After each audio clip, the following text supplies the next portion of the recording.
Chapter 7 of All Quiet on the Western Front, Paul's company is taken back to the field depot to be reorganized. They need over 100 reinforcements.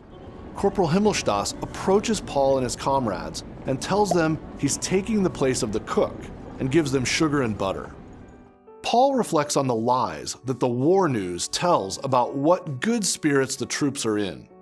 He suspects that after the war is over, the feelings they've repressed so deeply will rise to the surface, and only then will they be able to deal with them.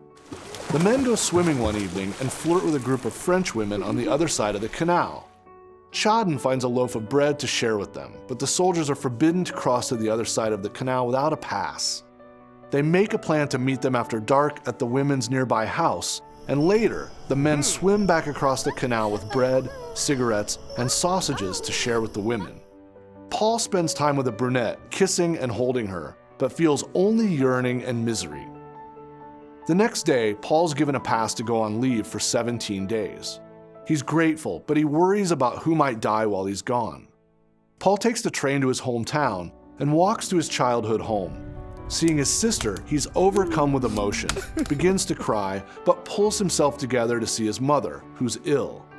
Paul lies to her, saying that fighting on the front lines is not so bad. Paul encounters an army major who berates him for not following proper saluting protocol, and the major orders him to double march in the street. This encounter ruins Paul's evening. Paul imagined his leave would be better and wishes he could be like the people going about their everyday lives and jobs, seemingly untouched by the war. Paul goes to visit a friend who informs him that their old teacher, Kantorek, has been called up as a low-ranking soldier.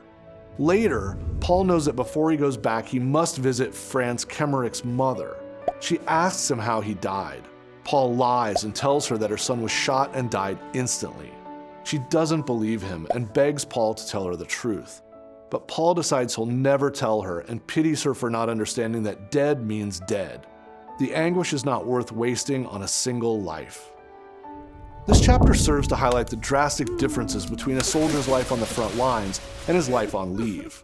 Paul seems to be aware of his own attempts at psychologically distancing himself from the trauma he has witnessed, but it's getting harder to cope with what he's seen. The soldier's encounter with the young Frenchwomen shows how the concept of the enemy is abstract at best. To Paul and his comrades, they're just women who seem interested in them. Paul's return to his hometown on leave shows how much he's changed since the war began. His entire identity has been reshaped by being a soldier.